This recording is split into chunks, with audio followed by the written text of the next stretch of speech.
Hey everybody, welcome to Cowboy Criminology. My name is Derek Judd, and of course I am your host, the Cowboy Criminologist. So, interesting thing happening in League City, Texas right now. And in just under 2 weeks, or just a little over 2 weeks, two different women have been found dead at the marina there, all under suspicious circumstances.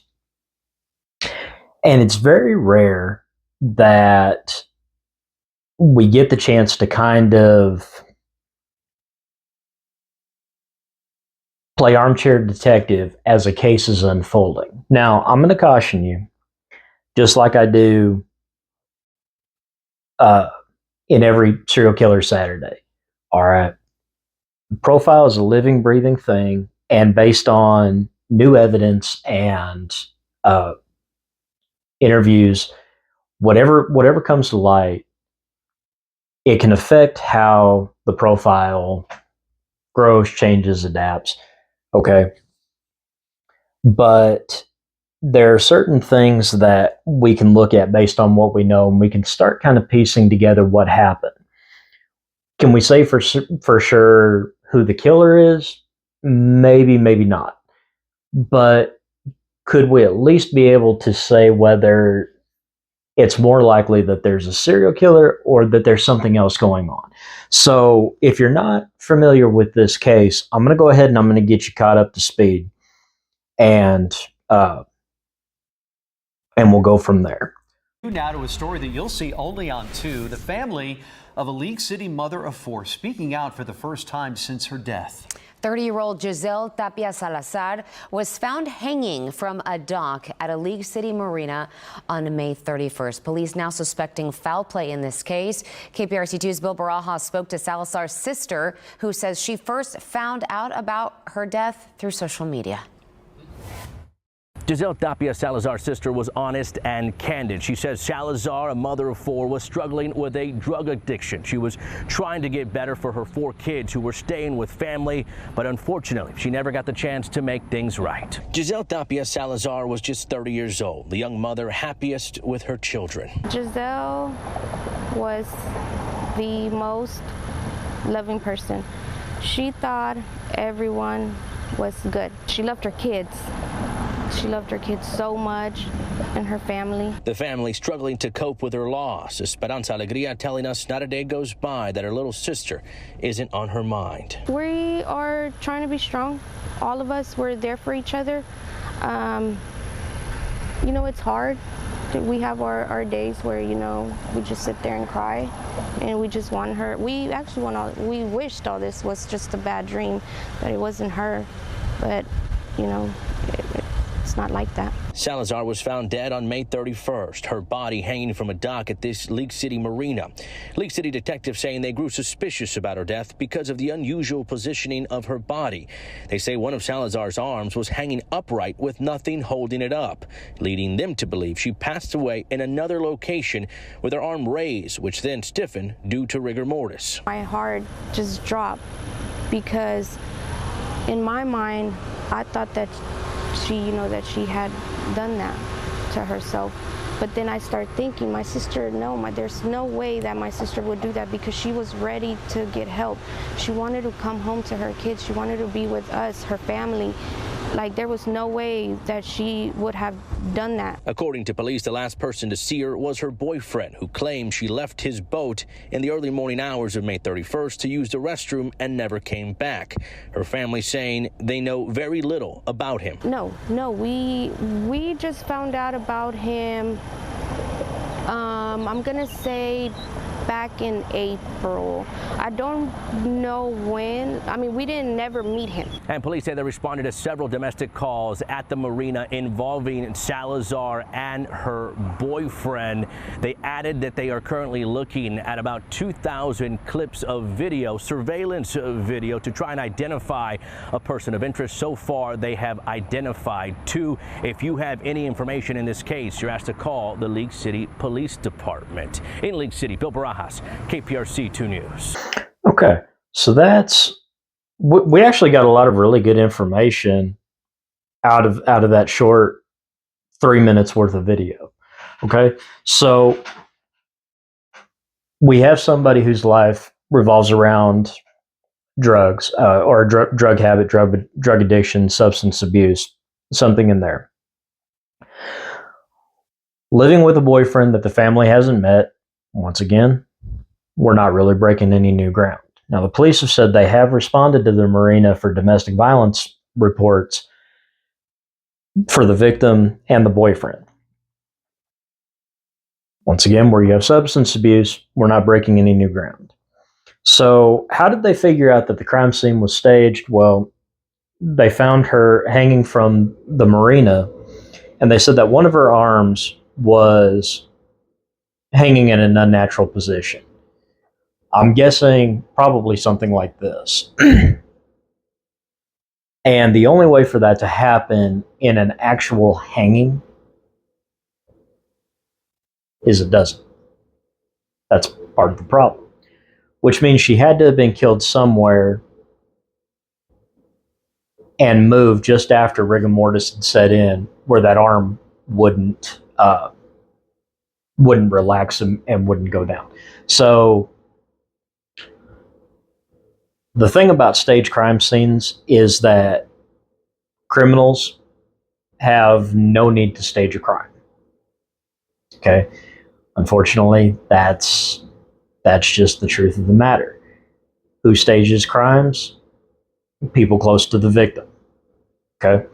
Now, that being said, we don't want to jump to any conclusions yet because, like I said, we got a lot of good information out of that 3 minutes worth of video, but it's not a lot of information. Okay?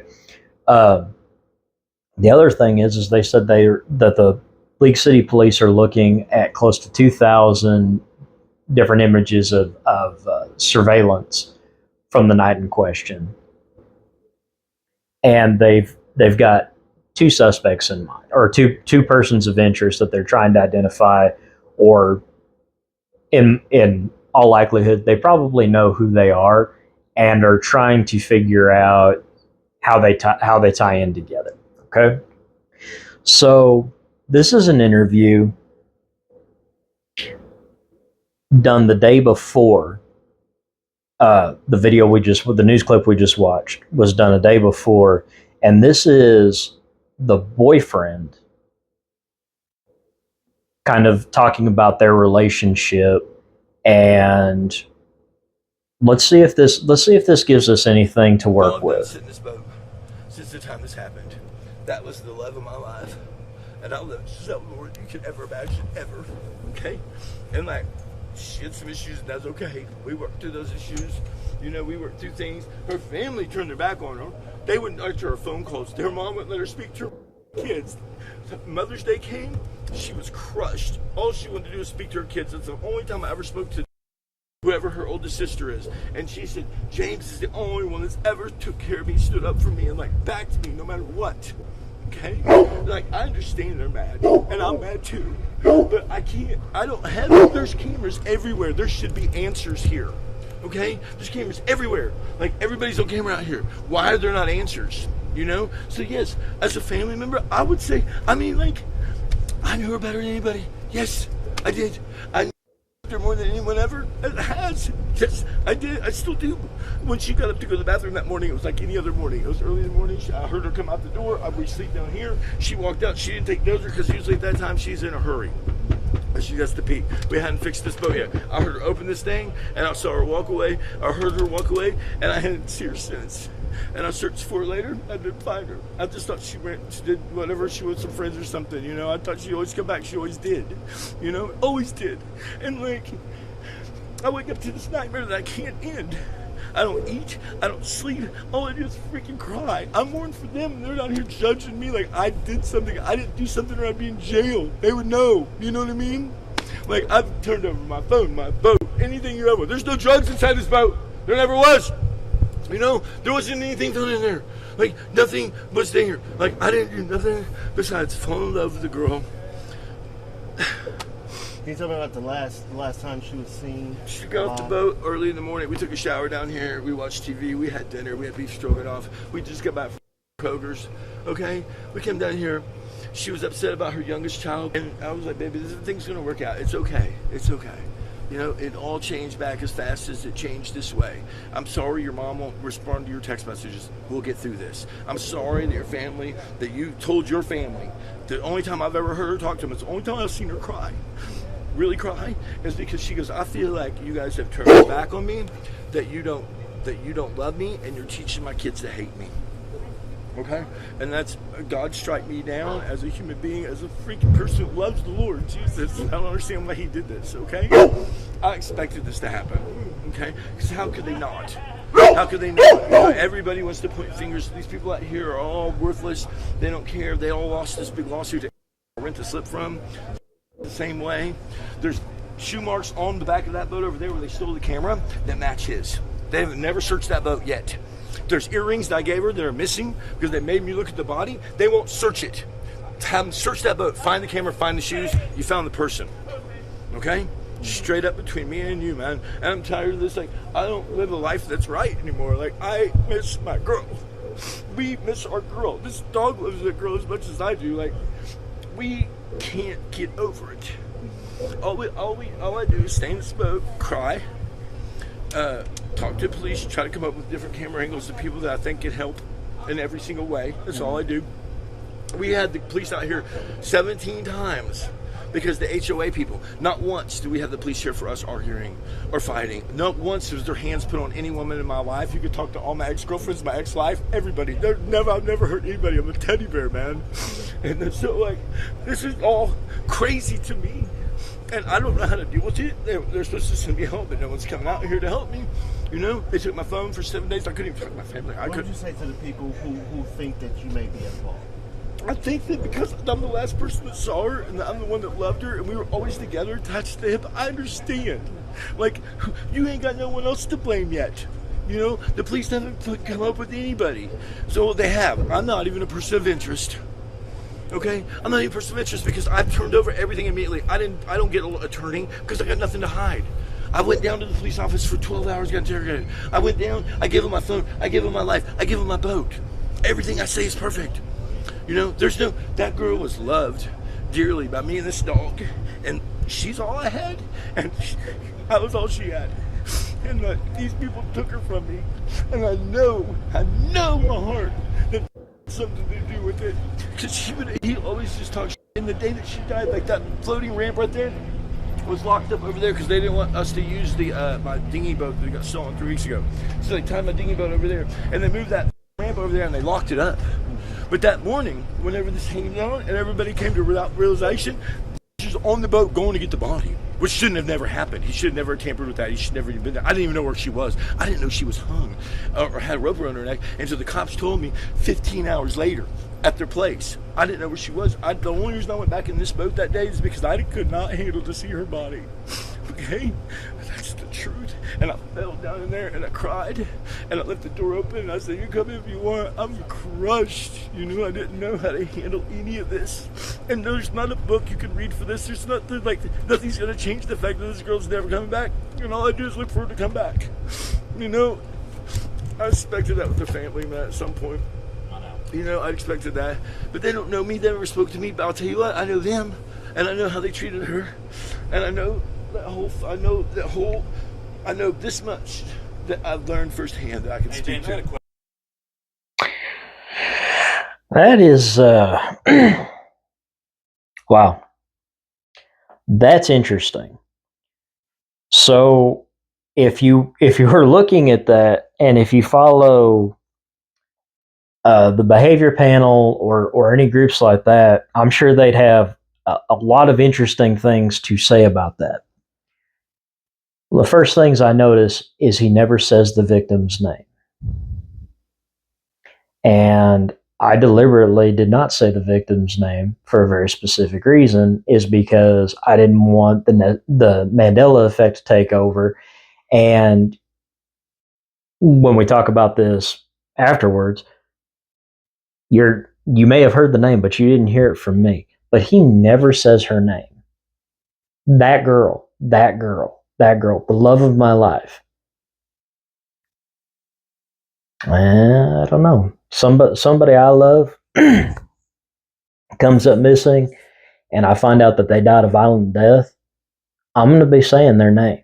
Now, the two schools of thought about that. The one I just shared with you and the second one. The second one,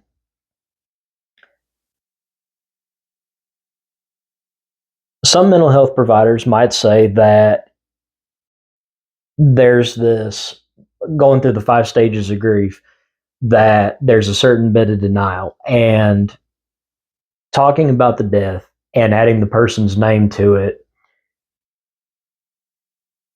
could potentially force them to face a reality that they're just not ready to face yet. And that could be a reason why they're not, why people in a circumstance like this are not using a person's name. Okay. Talks about how cooperative he's been. A lot of I statements, a lot of I'm a teddy bear. I'm living my life right. Talking about how the police were called out a number of times, but that was because of the HOA. Had nothing to do with domestic violence between her and him. And okay, maybe. There's this interview is kind of a walking contradiction, because as many things as you see that would indicate guilt, you do see things that innocent people would do. Not get an attorney, cooperating with law enforcement, turning over the phone, turning over the, allowing them to look through the boat, things like that. Those are all indications of cooperation is not always cooperation. And I say that because a lot of times people cooperate because, for 2 reasons. One, they have nothing to hide because they're innocent. 2, they have nothing to hide because there's no evidence at the location they're letting you look at. They know there's no evidence on the phone. They know there's no evidence in the wherever. Okay. I think we can safely say that this person has dealt with some substance abuse issues in the past. A lot of things, okay, well, if he did it, how come he didn't just sail away on his boat? Well, looking at the boat, some other pictures I've seen, I don't know necessarily that it's the most seaworthy vessel, but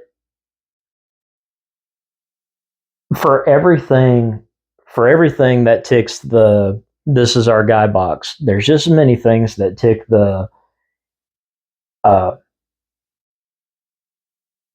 box that say that he genuinely believes what he's saying, and he genuinely didn't have anything to do with it. Now, is that because of mental health issues, substance abuse issues? Is that because of how he feels he's been portrayed in the media, how he's thought of in the general area, and he feels like he has to protect himself, and the distancing language is not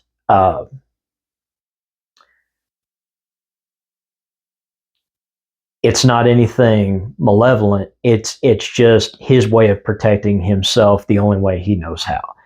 A lot of things to think about, okay?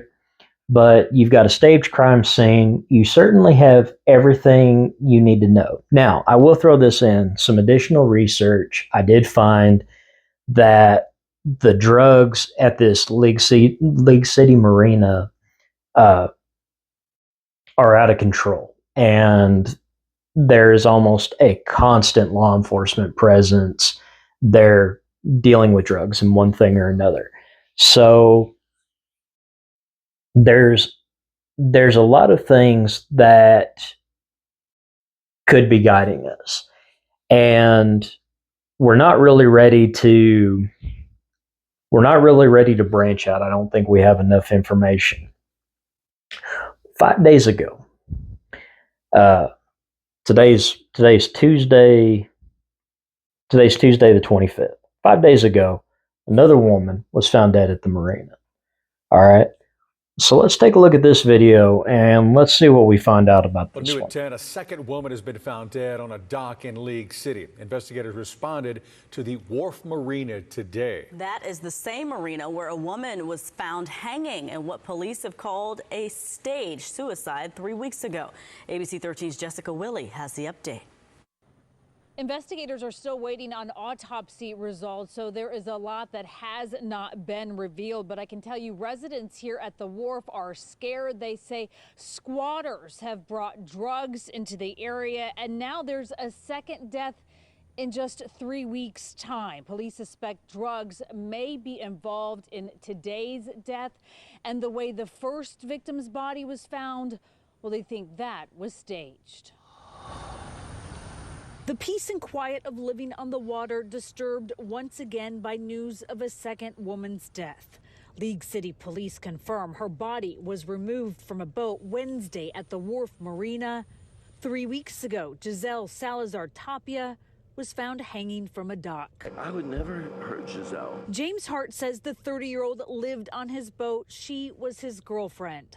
Police say they have 2 persons of interest, described only as the people most recently closest to her, and have said they suspected foul play, not suicide, from the start. As it stands, when she was found, her arm was suspended up in the air, and there was nothing holding it there. So we believe that she probably passed away with her arm extended up above her head like that, and then rigor mortis had set in prior to her being placed there. Manner of death has not been released tonight. Her family tells ABC 13 they want to find out what happened and find the person or persons responsible. The woman found today has not been identified. How she died is also yet to be determined. Residents say these deaths are shocking in a community that used to feel safe. So, based on what we know so far, I think we're a long way from determining whether a serial killer is running around. Now, it is entirely possible that what we have here are 2 unrelated deaths committed in the same location. That does happen, especially when you have squatters, you have drugs. So the 2 cases could potentially not even be related. Going back to the first case, though, criminals, somebody who just kills their victim, they don't risk transporting the victim. They don't risk displaying the victim. And they don't stage suicides. They don't stage suicides because, 1, it enhances their chance of being caught. And 2, if you've ever seen an actual suicide before, whether it's hanging or whatever, a legitimate suicide looks completely different than a staged suicide. Now, you didn't need to be Sherlock Holmes to determine that the suicide was staged, because when people decide they're going to hang themselves, yes, they may struggle. Yes, they may try to loosen the ligature. In interviews with people who've attempted suicide from the Golden Gate Bridge, those that have survived said the last thing that they said when they thought to themselves when they let go is that they wish they had. And so, for the arm to be found suspended in the air, however that was, if we knew more about how the arm was suspended, we'd have a better idea of how she died and how she would have had to have been left for a significant portion of time for rigor mortis to begin developing and cause that rigidity. Also, that's going to be very crucial to the timeline, because that's going to tell us just exactly how long she had been suspended. If rigor mortis was still in effect, that's a very short window. So you're not looking for a really big time window. And of course, you want to confirm with toxicology and the medical examiner, try to pinpoint time of death the best you can. Obviously, the body being suspended in the water could certainly have an effect on that. There's a lot of different variables. Are we to a point where we can say serial killer? No. And as for the first victim, is it somebody who knew her? Most likely, yes. Like I said, criminals are not going to waste the time staging a suicide. They don't need to. They're going to commit the crime and they're going to move on.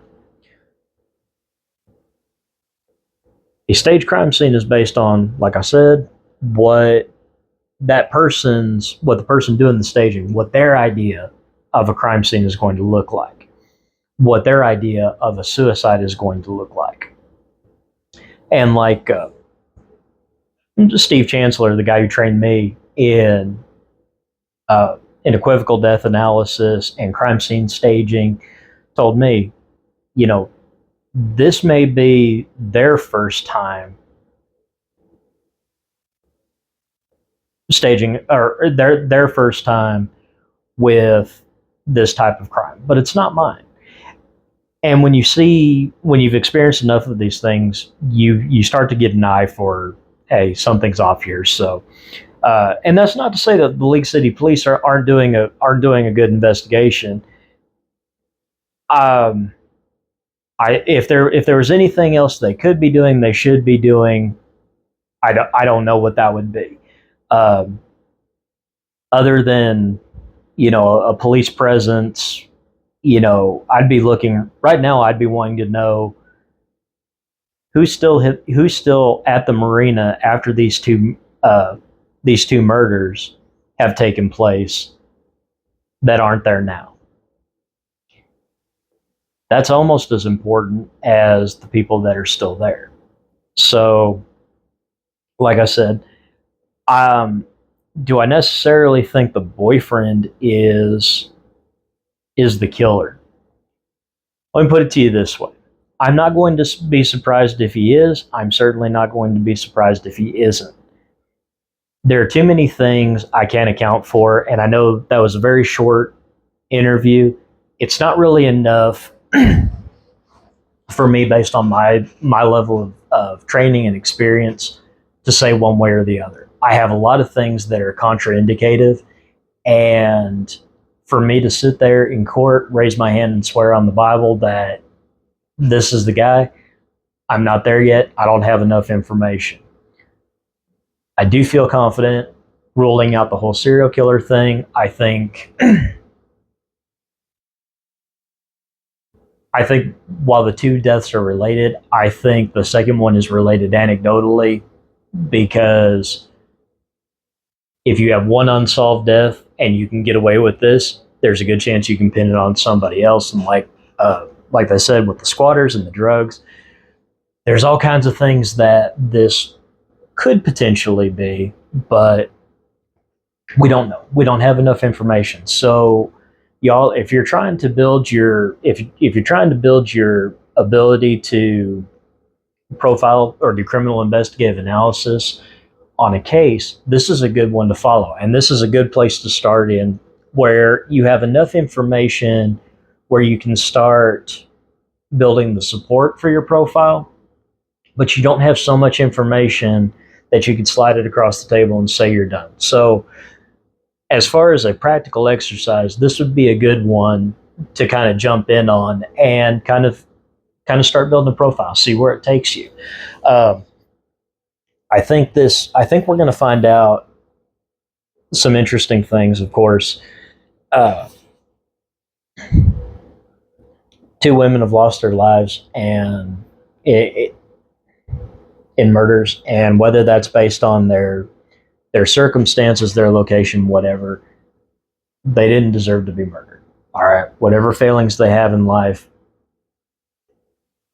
they didn't deserve that. Okay, whatever bad decisions. So what I'm praying for right now is that we just have a swift ending to this investigation, that the right people are held accountable. Hopefully the police are collecting DNA from everybody at the marina. Hopefully there's DNA on the rope. I can't imagine there wouldn't be. It's very, very hard to hang a full-grown human being without leaving DNA. All right? Very difficult to do that. So anyway, y'all give that some thought, kick that around, and I hope this kind of shows you like the beginning stages of criminal investigative analysis. I'm Derek Judd for Cowboy Criminology. We'll talk to you next time.